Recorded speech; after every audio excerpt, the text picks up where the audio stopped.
Welcome in to the Punt and Pass podcast. I'm your host, Drew Butler, joined alongside by my co-host, Jake From. Be sure to follow us on social media. We are at Punt and Pass on X and Instagram. I'm at Drew Butler. He's at From Jake. puntandpass.com, the number one destination for all things college football. Hope everybody out there is having a great week, gearing up for New Year's Eve and, of course, New Year's Day. So happy New Year to everybody out there listening to Punt and Pass, watching on YouTube, subscribing, and supporting in every way possible. Thank you so much. Hope this holiday week, as most call it, has been nice and relaxing for you. Hopefully you know what day it is. Hopefully you've continued to gain some weight, eat leftovers, just enjoy yourselves before we get back into it next week. But we're not thinking about that right now, Jake. We're talking about the college football playoff quarterfinals. We got so much action to break down, a couple of news and notes to hit on as Georgia is now officially down in New Orleans preparing for the Sugar Bowl against Ole Miss. It's going to be an awesome week of college football. Happy New Year to you, my man. Yeah, happy New Year to you as well. Let's talk about the most important matter at hand, and that is college football games and the college football playoff. So excited for this, man. We are just geared up for some very, very good games, hopefully better than the first round of the college football playoff was, right? We did get, one exceptional game, but we did get two games that were, more to be desired, but it's gonna be fun. We got a little rematch action, and man, all the new things with the new year coming along. I'm absolutely gutting my house right now, ready to get rid of all this junk, and I've already started trying to cut back on a little bit of the calories to prepare for a better and healthier 2026. Wow, so you're starting early with the New Year's resolution. Tell me this: when you purge your house, is Caroline totally on board? Is she somebody that hangs on to a lot of stuff? Do you have to double check if you're throwing out something that you don't even know what it is? Like, walk me through that. Yeah, well, so yes, most of the time I get her blessing, but at the end of the day, most of this junk and this hoarding is a fault of my own. It's my stuff. It's my junk. So wow. I am the hoarder in this relationship. So most of it, I mean, we're talking just extra bed stuff, mattresses, bed frames, just from like bouncing around, living our life all over the place, and just random furniture, random, Christmas knickknacks. And I mean, there's just all kind of junk from just, bouncing around for 5 years in the league. And, you get just leftovers from both parents. And it's like, hey man, I'm done. I'm a big boy now. I can buy my own stuff. I appreciate it, but I have to get rid of this junk. Yeah, that's fair. I mean, I kind of forgot that you're in that stage of life right now, so that's totally understandable. Obviously, you're settling in now. You've got your second kid. That makes total sense. So I'm in a different stage of life. Obviously, with the 3 little girls, the accumulation of stuff just continues, and I do accumulate a lot of stuff as well. But what I do is I keep it like in my specific areas. So like I'm in my office here at home. It's kind of like a makeshift studio. At some points you open up a door and stuff's just falling out all over the place. But I like to keep it in my area. And then when I have time, I try to tidy up. However, outside these walls that I'm in right now, it can get crazy at times. It's everybody else's.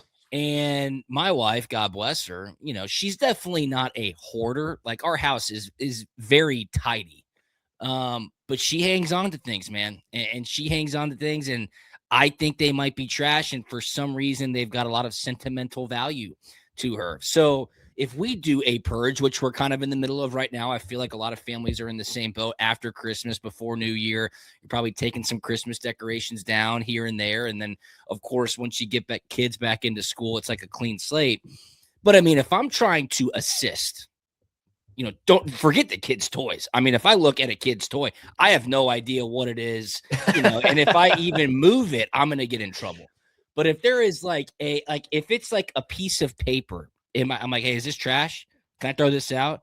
Jackie's like, well, you gave that to me as a note in 2014 when we were in, and I'm going, okay, I guess I won't throw it out. I mean, it's just, It's so funny. God bless her. But yeah, that's what we're That's doing awesome. right now as well. So I'm That's sure everybody's awesome. in the same boat. Let's get to some college Yeah, football news. let's But do it. before we get to that, this episode of Punt and Pass is presented to you by our awesome partners over at PrizePicks. Be sure to download the PrizePicks app. Use the promo code PUNT. You get an instant $50 in your account when you play your first $5 entry. They've got player picks as always. They've got team picks. Now it's the best. They've got culture picks. PrizePicks has it all. Check them out on social media at PrizePicks, and of course, PrizePicks.com. I got a big one coming up. It's college football playoff time. I got a big one coming up. Yeah, you do. Joe, download the PrizePicks app. Use the promo code PUNT. Instant $50 in your account when you play your first $5 entry. Shout out to PrizePicks. Today's episode of Punt and Pass is brought to you by Humberto Injury Law. If you've been hurt in an accident and need a team that fights for you like we fight on the field, Humberto Injury Law is here for you. Humberto and his team know what it takes to win, and they'll stand by your side every step of the way. Visit HumbertoInjuryLaw.com to learn more. They will win for you, or call them 770-888-8901. That is HumbertoInjuryLaw.com. Yeah, man. Time to get into it. The Dogs are down in New Orleans preparing for the Sugar Bowl, a rematch against Ole Miss. Oh, yeah, but wait, before we get into that, we need to announce our backer giveaway winner, okay? I'm sure that a lot of people down in New Orleans will be wearing their new backer gear that they probably got as a Christmas gift. Check backer out, bckr.com. They were kind enough to provide the Punt and Pass podcast with a $350 Georgia Warm One jacket, and I've got the name of the winner right here. Congratulations to Hannah W. Let's go. Hannah W is the winner. She has been contacted by the backer team. If she hasn't been contacted and she's listening right now, holler at us on social media. We'll get back to you, but congratulations to Hannah W. She entered into the Punt and Pass backer giveaway for the $350 Warm One, officially licensed Georgia jacket, and she is the winner. Backer is the best. Thanks so much to their support. Check them out, bckr.com or at Backer HQ on social media. The warm one, the dry one, the cool one, hats, Georgia licensed. It's awesome. Thank you. Got the cool one on right now. Let's go. To backer. So do I. There you go. Awesome, man. Awesome. All right. Yes, we talked about it on Monday's episode. It's interesting as the Georgia Bulldogs get ready for bowl practice because you finally get to hear from some of the assistant coaches. And we talked about Glenn Schumann, the defensive coordinator, and played some of his cuts from earlier in the week as he's finally gotten able to kind of explain the growth and maturity of the defense. And after Glenn Schumann took the stage, we got to hear from Coach Mike Bobo, the Dogs offensive coordinator, who is most certainly a lightning rod for whatever reason among the Georgia fan base. But now he is, for the second consecutive year, a finalist for the Broyles Award, which goes to the top assistant coach in the country across college football. Georgia's offense was the linchpin for their success all season long. And it seemed like as the team got better and better week after week, Jake, the Bobo critics started to kind of back away. Coach Bobo was asked about those critics in a Sugar Bowl press conference. I thought his answer was pretty telling. Jared, go ahead and roll it. I don't go lock myself in a room and come up with the plays that we're going to run. It's a collaborative effort from our staff, and they've done an outstanding job. Last time we talked to you, there were people chirping about the Georgia offensive coordinator. This is in the preseason. Now you're a finalist again for the Broyles Award, back in the playoff, the offense getting praised. Is that satisfying to you? No, it's satisfying to coach a group of kids that we had this year that have come in and gotten better every week, have worked extremely hard. We carry a lot of offense, and we put a lot on them each week, and they come out the right week and prepare. And then, work with a great group of guys on the offensive staff. It's not just me, I'm the one calling the plays, but we talked about this, I want to say, for many seasons now, Jake, but even more so earlier on in the year. This just comes with the territory, man. And coaches know what they're going to get, and it's week in and week out. And football is such a week-to-week game to where, look, it's wine and grapes, man. One week you're drinking the wine, the next week you're squashing the grapes, and that's just is how it is.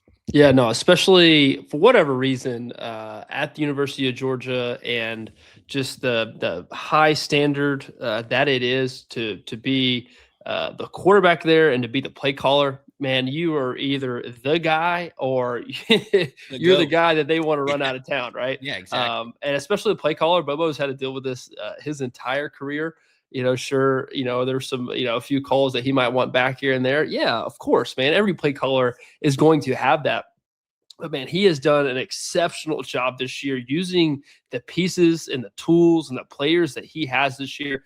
Yes, it's a collaborative group effort, but man, being able to dial it up week in and week out for 4 quarters that he has done, man, and played aggressive, especially against Ole Miss in the regular season, who they're playing this week. Man, I think, man, he's just done a heck of a job, and I think he should absolutely win that Broyles Award. Yeah, it's just Jim Chaney, James Coley, Todd Monken, Mike Bobo. I mean, like, whoever the offensive coordinator is at Georgia, it just comes with the territory. And, I think too, good, bad, or indifferent, the fact that Mike Bobo, a dog for life, played quarterback in the mid-90s, played and was friends with Kirby Smart, got his first start back into coaching at the University of Georgia. He's been there for so long. So many fans have a connection, like a historical connection to him.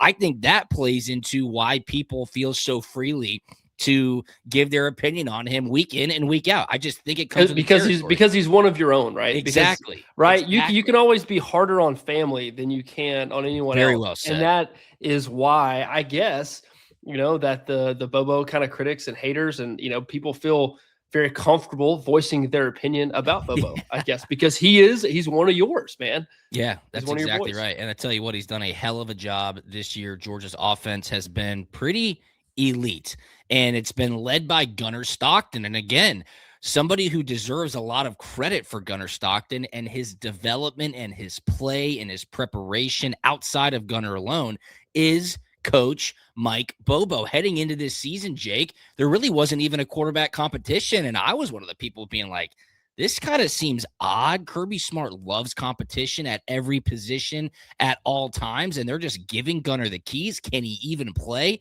I get that he's a good guy. I get that he works hard. I get that he's a great leader, or so they tell me. And they were right. And Coach Bobo discussed what makes Gunnar Stockton so special as they got down to the Sugar Bowl. Extremely proud of him. Can't say enough about how hard he works and how he prepares. And the thing about him, he wants to win for Georgia. He doesn't want to. He's not trying to win for Gunnar Stockton. I think a lot of the improvement you've seen throughout the year, he was so I don't want to do anything to cost Georgia, that he maybe did not play as free as he needed to in some situations, and he's kind of come out of his shell a little bit, and you've able to see more true of what Gunnar Stockton is and who he is as a quarterback, and he knows he's not even close to reaching his ceiling. He can continue to improve, and I know he's got a bad taste in his mouth about our first opportunity in the playoffs last year. I know it was his first start, but he wants to go out and, like our whole football team, and play well in this game and give ourselves a chance to win the ball game. He wants to win it for Georgia. He's not trying to win it for himself. Again, the consistency of how Gunnar Stockton speaks and interacts with the media and talks to his teammates, it's special. There's no doubt about it. And that's one of the reasons why you and I like to, kind of make light of it. But Coach Bobo essentially doubles down on that right there and says, like, no. This kid loves his teammates, loves Georgia, works really hard, prepares very well. And Jake, it's shown up on more Saturdays than not so far this season.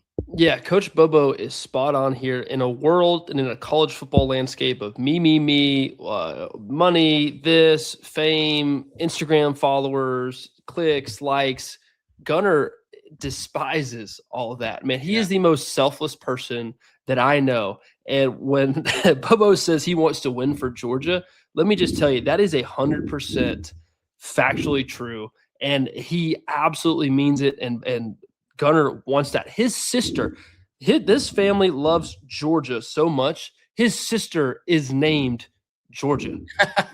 Like they love the dogs, man. Gunnar is not doing this for himself. He truly wants what's best for this team and for the university, and he wants to represent it well and shine a very good light on it. You know, it's so funny.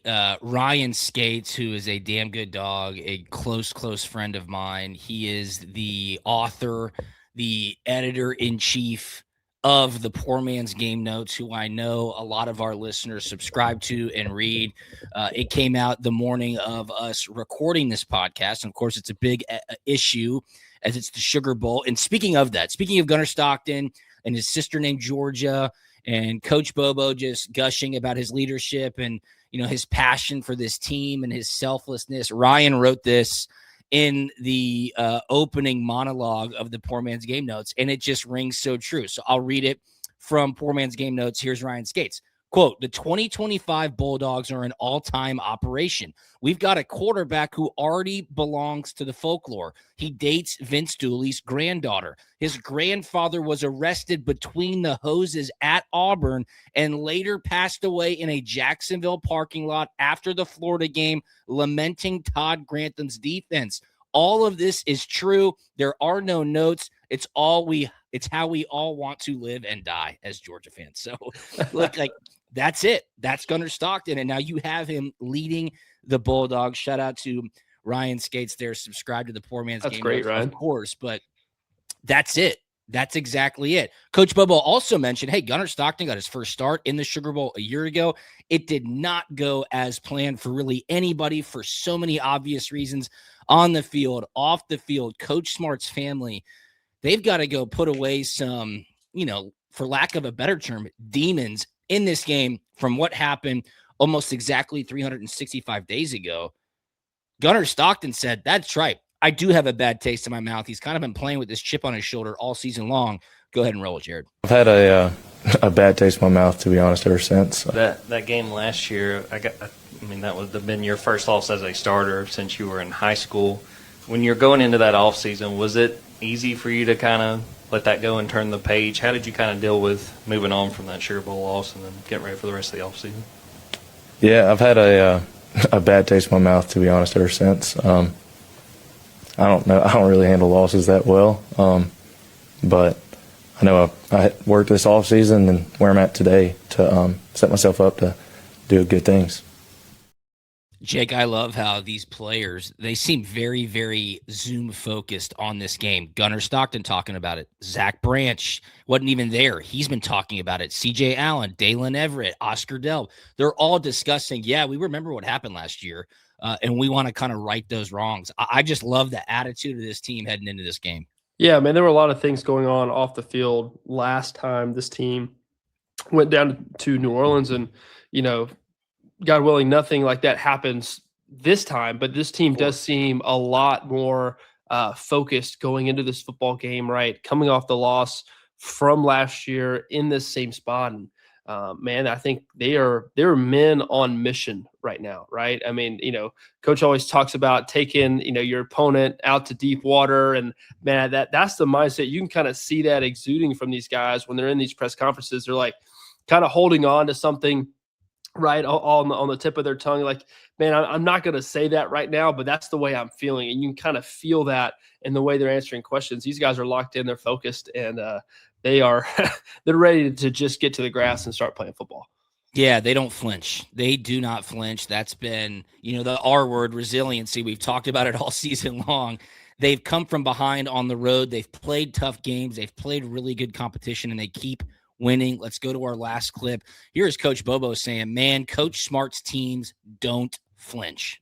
Coach Smart's teams do not flinch in adversity when they face adversity. Anytime you can come back in a game and be able to score points and have to continue to do that, I think that gives you confidence. Obviously on the road, playing in Knoxville was big for our football team and big for our offense because we had to score in that game and was down, late in the game and having to score and get a 2-point conversion gave our guys confidence. There's always we got confident kids. They're confident because they were really good in high school. But we like to humble you around here and let you know that it's not just about you. You got to go to work and play as a team, and I think that hardens them. It calluses in them. The way Coach runs his program, it makes you tough, not just physically but mentally, so you can handle those moments. And So good on that coaching stuff. I love it. Yeah, just my whole thought when Bobo was kind of going through that, was like, we're calcing these guys mentally, by Kirby dog cussing them on the microphone in the middle of practice for the entire 5 Points region of Athens to be able to hear you. That's what it takes. I guess it takes what it takes, right, to be good, and that's one of the things that helps this team be very good. But like Coach said, I think that Tennessee win, having to score to win that football game was huge for this offense and did give them a ton of confidence, because they've continued to do it throughout the course of the season. When they have needed to score and needed to make a play, the offense has shown up. Yeah, I'm not going to act like I know what's going on at every other program in the country, but I feel like the way Georgia operates, especially with the standard that's been set and how they get developed and how they get coached, is a stark contrast across the majority of other teams, and it shows up when they come out and play in the biggest game. So getting ready, Sugar Bowl Wednesday night, 8 p.m. in New Orleans. We're going to get to our preview here in just a second. Hey, let's talk about these ticket prices in the college football playoff, because it's becoming even more of a conversation as the games near. Coach Dan Lanning at Oregon, he took the podium and he said, hey, you know what? Like, we're excited to go to the Orange Bowl. We're fired up, but simply put, this game should be in Lubbock, Texas. Texas Tech deserves to have a home playoff game. They're one of the top 4 teams in the country.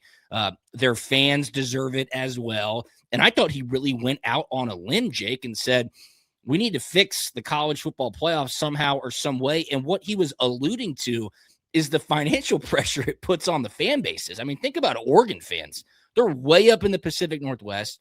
If they want to go to the Orange Bowl, that's like a 5.5, 6 hour flight. You could get to Japan or something. I mean, you could go to Europe quicker than you could probably get to Miami from Oregon.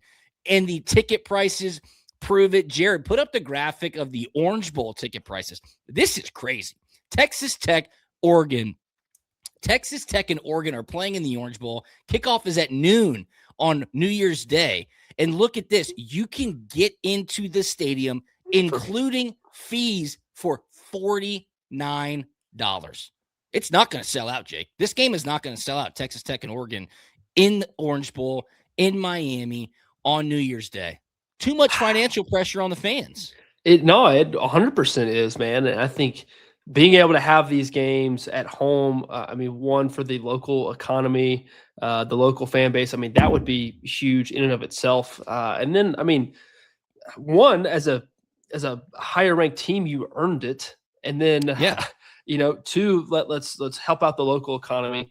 And then 3, man, you're gonna get a much better playing environment, fan experience, 100%. Player experience, playing at home or playing on the road. And the fans are going to enjoy that more because this is continuing on the regular season. They know what to do. They know how to get there. They know what things are going to cost. Yep. Like you said, man, going on a plane trip from Oregon to Miami, right, you got the Christmas. plane, you got travel. It's like, hey, if I'm going to take all this time to get down there, I'm not just going to stay for one day. I'm going to stay for 2. Okay. Right. And then it just got twice expensive. So, man, I could totally see how this adds up very, very quickly. Yeah, Jared, put up that other graphic because the other bowl games are struggling as well. This comes from GFed Go Crazy on X. Ticket market for the New Year college football playoff games is abysmal. It's $120 to get in for the Rose Bowl. That is unprecedented. Crazy. The Cotton and Orange Bowl will likely not sell out. If this isn't proof we need on-campus quarterfinal games, I don't know what is. 3 games in 3 weeks is way too much travel to put on a fan base. I totally agree. The Sugar Bowl is making out like bandits because Ole Miss and Georgia fans can drive down or get a cheaper flight. They're familiar with New Orleans. It's not as expensive as Miami or Los Angeles. We know that. But there's also, we could talk about this on the next episode. Yeah. So do you think about the Georgia Ole Miss game? Is that a proximity thing to you? For sure. Okay. For sure. Without question. Ole Miss is right there, right? Yeah. And Georgia, you're so familiar with it. You could Yeah. obviously get a plane ticket, or you could just drive 6.5 hours and make it happen. So depending on where you're at in the state. Yeah, no, 100%. yeah. And what blows my mind about the Rose Bowl is just the law of supply and demand. I mean, don't quote me on this, but I would assume that the Rose Bowl stadium seating capacity is less than the other 3 venues. Yeah, maybe even less than that. Yeah, like you would think that would probably be your most high-priced ticket. Absolutely. Seats in that stadium. Absolutely. And there are some college football analysts who are putting out thoughts on how this could be fixed, which incorporates the bowl games, but also home games on campuses for the quarterfinals. There are ways to do it. Yeah. Do you have any faith in the college football playoff committee to figure out how to make it work for everybody? No chance whatsoever. All right, so there we go. I bet you the atmosphere at the Sugar Bowl is rocking. I can't wait to. I'll be in studio in Atlanta doing some pregame stuff. You'll be there on site. I can't wait to hear. I think Lane Kiffin not being there, and then Lane Kiffin being in the state of Louisiana where Ole Miss is going to play, for some reason, I think it's just going to absolutely rile that fan base up. No question. Like, I think down there, the third quarter, French Quarter, I mean, they're going to be yelling, F Lane Kiffin the whole time sure. for whatever reason. I mean, I think it's about to get nuts for Ole Miss fans down there. I totally agree. A few quick things. Marcus Freeman, Notre Dame's head coach, announces he is returning to Notre Dame in 2026 amid NFL interest. There were some rumors that he was connected to the New York Giants job. He announced earlier this week he's going back to South Bend, so he will be Notre Dame's coach next year at least. I saw a great tweet that said, it was a joking tweet, after deep consideration for the New York Giants job and asking if he could set his own schedule and get an automatic berth into the NFL playoffs, he decided to come back to Notre Dame. So thought that was funny and very true. Marcus Freeman will be back at Notre Dame. Clemson is reportedly moving on from their offensive coordinator, Garrett Riley. A hot name just a couple of years ago. Clemson fell well short of expectations this year. They lost the Pinstripe Bowl.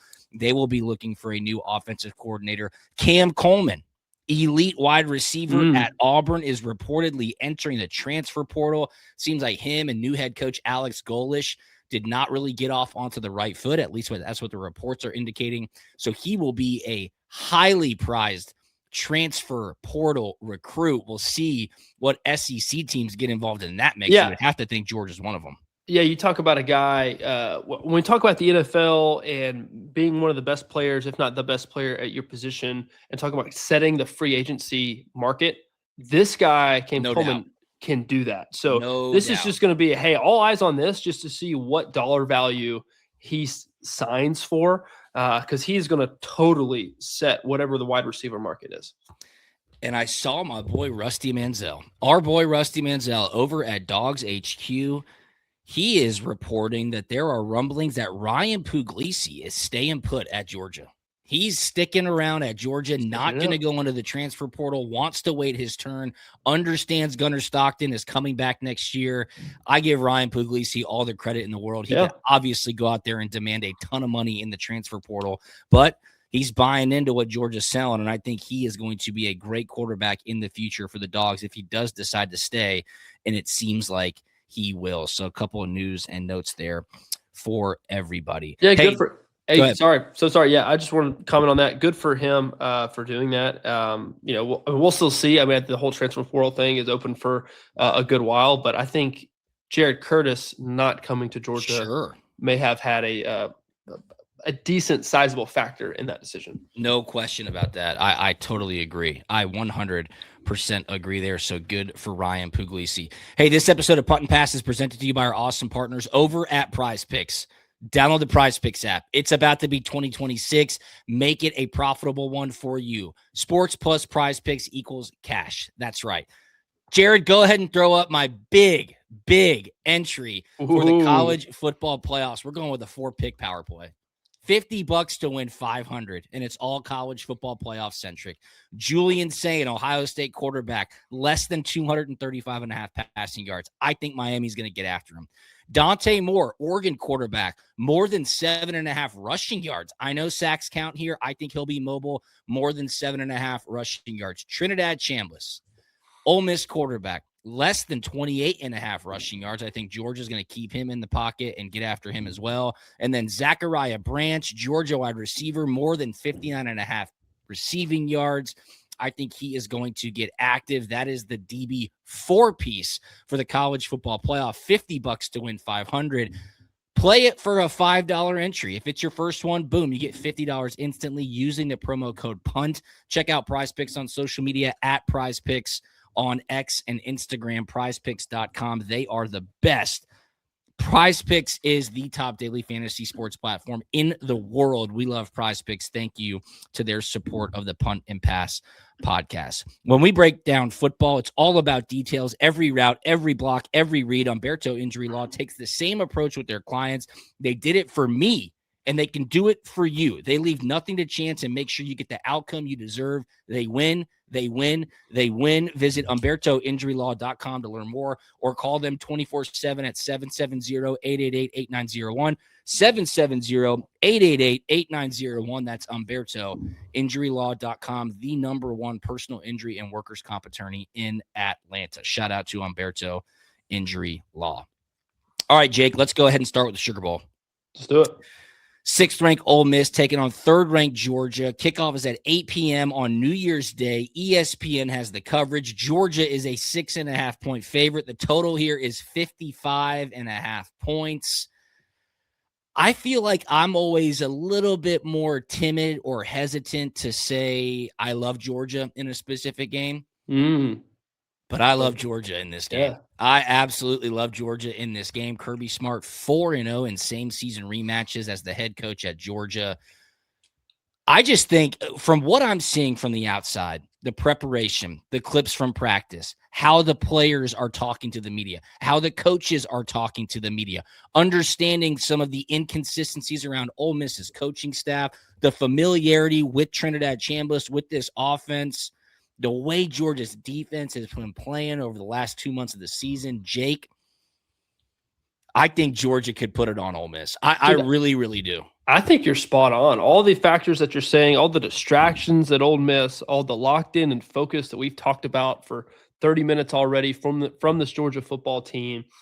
Georgia, I don't think Kirby loses back-to-back Sugar Bowl games. Right. He is excellent in rematches in the same season. I'm going back and I'm looking at the previous matchup. Georgia won the rushing battle, 221 yards to Ole Miss's 88. And of that 88, like 40 and change of that was Trinidad Chambliss in these scrambles. Right. If Ole Miss has any prayer in any chance, they have to fix that problem and that issue and flip the script on that particular metric. Kewan Lacey, he has to get going. They have to find a way to get this guy going. With Pete Golding now being the head coach, I could definitely see from just a defensive-minded guy that being an area they wanted to attack, be more physical, run the ball more. I think this is an under game. I think there's not going to be as many points scored in this game. And also, for me, thinking about this game, Charlie Weiss Jr., how locked in and focused is he? Right, we know we can see the camera videos, right, of him in LSU building all the time. How locked in and how focused is he in game planning and prepping this game? He's going to have to call an excellent game for this to be close, because I just think Georgia is so locked in and so focused. I think 6.5 points isn't enough. I think they win by 10. And I think it's going to be an under. I don't see that many points. And Georgia's defense, we haven't really talked about enough, is so good right now and playing at such a high level. I totally agree. We talked about the fourth quarter statistics from the first game earlier in the week. We'll recap it right here. Georgia had 143 yards of offense in the fourth quarter alone.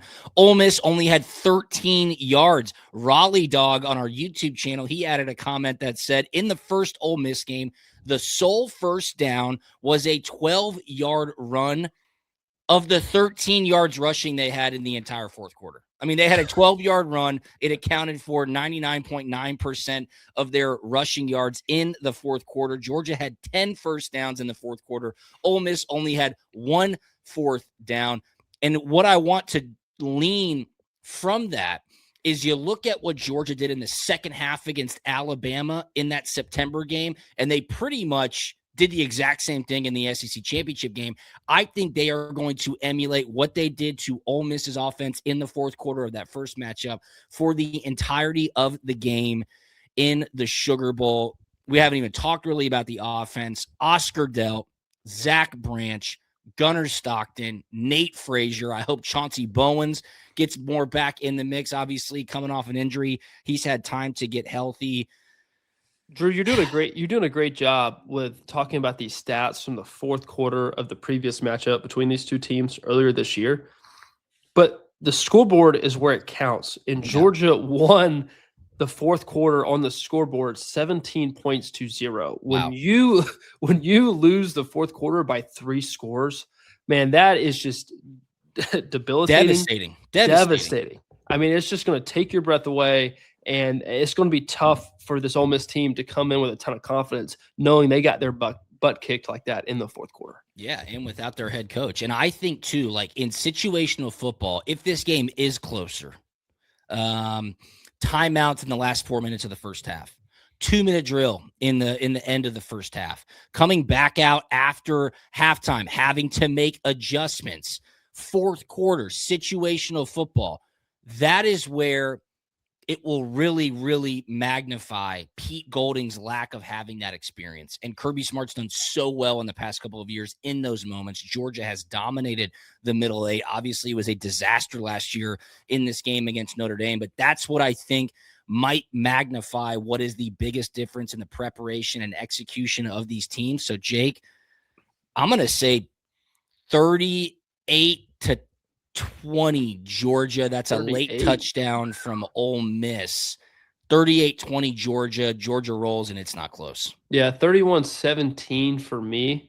You can do some quick math for me and see what that adds up. But back to the head coaching conversation, the head coaching matchup.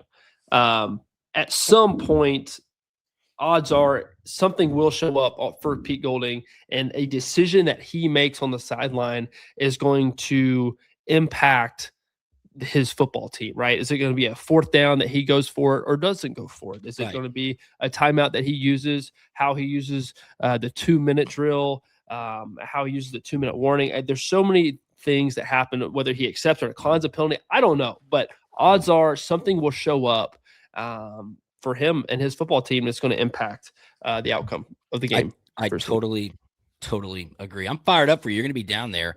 Should be an awesome atmosphere. Again, it says kickoffs at 8. I would bet you it's closer to 9 p.m. Eastern time. Going to be a late night. Me. Speaking of the other late game, it's New Year's Eve. It's in the Cotton Bowl. 10th ranked Miami against 2nd ranked Ohio State. 7:30 p.m. kickoff on ESPN. Ohio State, a 9.5-point favorite. The total is 40.5. We can go a little bit quicker through these games, Jake, but I really like Miami in this game. Really? I think Miami's going to win outright. I think Mesidor and Ruben Bain are going to get after Julian Sayin. Ohio State has not played a defense like Miami, and here's what I'll give Carson Beck a ton of credit.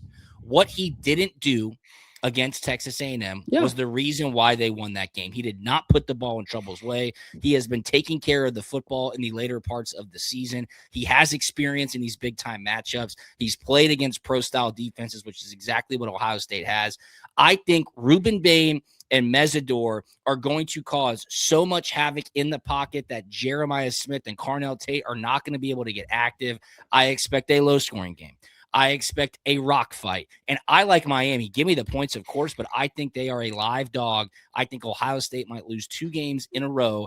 I'll take Miami to win the Cotton Bowl and set up a semifinal match, Carson Beck against the Dogs.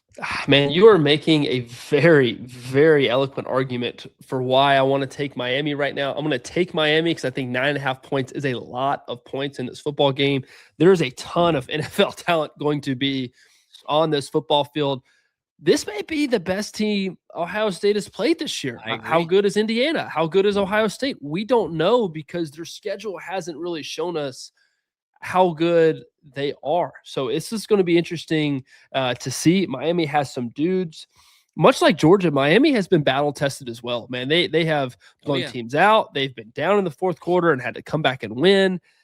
This team's all over the place, and they have a seasoned veteran playing quarterback for them. So Exactly. give me Miami. I don't know if they will win. I think they will cover, and I think this is going to be another low-scoring game as well. So give me the under in this one. All right, I like that game. That's going to be And awesome Ohio State doesn't matchup. have their play caller, man. They don't have their offensive I coordinator. know. That's Ryan a big Day, deal. Ryan Day calling plays. It's a huge deal. That's you a big cannot deal, overlook man. that. Absolutely. You cannot overlook that. How about the granddaddy of them all? The Rose Bowl, 9th-ranked Alabama going up against the undefeated number 1 ranked team in the country, the Indiana Hoosiers. Kickoff is at 4 p.m. on New Year's Day. ESPN has the coverage. Indiana, a 7-point favorite. The total here, 48.5 points. We talked about it earlier this week. This is Indiana's first Rose Bowl since 1968. It looks like the weather forecast might be a little bit wet as well. There are some expected rain showers to be on and off throughout the game. Alabama can't run the football. Indiana playing with a ton of confidence. Heisman Trophy winner Fernando Mendoza leading the Hoosiers. I just think Alabama's inconsistencies on the offensive side of the ball come back to bite them. I think Kurt Cignetti, head coach and play caller, will be able to scheme up some stuff for Indiana to get some points on the board. I'm taking Indiana here, and I think Indiana covers the 7 points. Man, with you telling me that there's a chance this game could be wet, it looks like 90% at 9 a.m., but kind of afternoon, it looks like it goes down. Look, Bama's been through the rain game before. First game of the season, Yep. Florida State. Ooh. Everybody kind of forgets that the Nice weather pull. was a little bit wet. Yes, it was. I'm just telling you, if it is raining, I have no hope and no faith in this Alabama football team. But if the conditions are good and they're dry, I think it changes the game, and Alabama has all the hope in the world. Watch out for this Alabama team. The powerhouse that plays the underdog mentality in these games, watch out for. Alabama's pulling oh my God. Did you see this? Pulling the card out of Georgia's old playbook. Nobody thought we were going to be here, and everybody doubted us. It's like, dude, no, you're Alabama, man. Like, everybody thought you were going to at least be here in this scenario. Maybe not playing number 1 ranked Indiana, but everybody thought you were going to be here. So watch out. But I think this is all about the weather in this game. Alabama has no run offense at all to speak of. And then again, back to the Ohio State conversation, we just don't quite know how good these Indiana and Ohio State football teams are. Ty Simpson, you're so right. Oh, nobody thought we'd be here. It's Alabama against the world. Dude, you have 3 losses, and you got into the college football playoff. You got absolutely smacked in your conference championship game. You didn't even move in the rankings. You got on, which is crazy. Got in based off of your tradition. Of course, you had some good wins early in the season. I don't know. It's crazy. It's crazy. And Trinidad Chambliss, Ole Miss's quarterback, chirps and says, we thought we were the better team that day against Georgia. I mean, quarterbacks, you got to watch what you say. Watch out, man. That's just poster material. Can't do that. I think Indiana's going to win that game. And I think 10, 14 points, watch out. I just do not trust Alabama's offense. All right, last game. It's the Orange Bowl, noon on New Year's Day. 5th-ranked Oregon against 4th-ranked Texas Tech. We'll go quick here. ESPN has it. Oregon, a 2.5-point favorite. 51.5 is the total. Long trip for Oregon. I think Texas Tech is underrated. Texas Tech's defense is good. Jake, this is a team that you've been on all season long. I'll take the Red Raiders to beat Oregon. Yeah, man, this is an opportunity for Texas Tech to put the entire world on notice that we are for real. We're legit. We're not just buying players and having good guys, good players on our roster, but we're actually a really good bought-in football team. So this is their opportunity, man. Give me Texas Tech on this one. Hopefully Dan Lanning does not see this and disown me for any reason. But, man, there's a lot of factors going into this one for me. And like you said, you mentioned travel. Oregon didn't play well in the second half against JMU. And this Texas Tech team, man, they've just played really good football all year long. Waiting in the wings, the Red Raiders against the Oregon Ducks should be an awesome lineup of these college football playoff quarterfinal games. Thanks so much to our awesome partners over at PrizePicks for presenting this episode of Punt and Pass. Tail me on my DB 4-pick power play. I'll post it on social media. Follow PrizePicks at PrizePicks on X and Instagram. Download the PrizePicks app. Use the promo code PUNT. When you play your first $5 entry, you get $50 instantly into your account. We love PrizePicks. We know you do as well. Use the promo code PUNT. And remember, Humberto Injury Law is your first call when accidents happen. Don't wait. Visit HumbertoInjuryLaw.com today. Humberto Injury Law, protecting people, fighting for justice, winning results. That's HumbertoInjuryLaw.com. Follow us at Punt and Pass, at Drew Butler, at From Jake. Subscribe to our YouTube channel. Jake, anything on the way out, my man? No, man, pumped to get down to New Orleans. It's going to be fun, and cannot wait to watch the Dogs win, dive into it afterwards, and I'll see you next year. Absolutely. Have a great New Year's Eve and New Year's Day, everyone. Happy New Year. Thanks for tuning in to Punt and Pass, and we will talk to you next week. See ya. We out.